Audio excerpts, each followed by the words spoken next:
In early 1951, a woman entered Johns Hopkins Hospital in Baltimore. She was 31 years old. She was a tobacco farmer and a mother of 5. She complained of persistent pain and abnormal bleeding.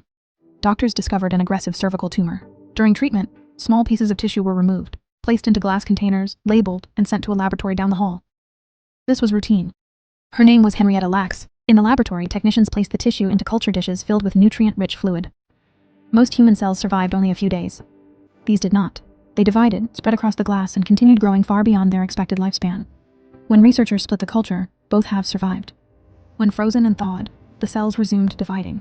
When shipped to other laboratories, they adapted. This had never been observed in human cells. The sample was labeled HeLa, a shorthand derived from the patient's name. The label simplified record-keeping. It also removed the person from the process. From that point forward, the cells were treated as material. Within months, HeLa cells were being shipped across the United States. Scientists used them to run experiments that could not ethically or safely be performed on living patients. They exposed the cells to viruses to observe infection.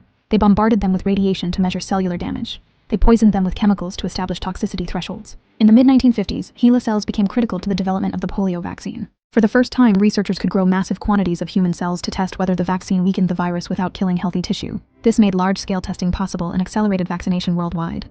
As demand increased, laboratories began mass-producing the cells. They were grown in vats, frozen, thawed, and distributed globally. Freezers filled with vials labeled only HeLa. The cells were sent into space to study the effects of zero gravity. They were used to map human chromosomes. They helped scientists understand how cancer spreads and why tumors resist treatment. HeLa cells were also central to research on human papillomavirus, HPV. Studies using the cells helped establish the link between HPV infection and cervical cancer, which later contributed to the development of HPV vaccines that now prevent multiple forms of cancer. By the 1970s, HeLa cells were embedded in nearly every major field of biomedical research. They were also commercialized. Companies sold HeLa cultures for profit. Research institutions filed patents on discoveries made using them. Entire biotech industries formed around immortal cell lines derived from that original sample. The patient's family was not informed. At the time, tissue removed during medical care was not legally considered the patient's property. Consent standards did not require explanation. Once separated from the body, the sample belonged to the institution. Years later, researchers contacted the family, not to explain the history, but to request blood samples. They needed genetic information to better understand the cell's behavior.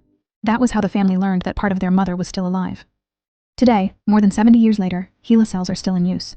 They appear in tens of thousands of scientific papers. They remain a reference standard for experiments across medicine, genetics, and virology. The system never chose the sample over the patient. It simply kept moving forward, because the sample worked. The patient was treated, then buried. The cells were replicated, distributed, and preserved. One had a lifespan, the other did not, and modern medicine was built in part on the one that never stopped dividing. Hi, it's Chini. Thanks for watching. Don't forget to like, follow, or subscribe to get notified when a new story drops. It's also the best way to support our channel.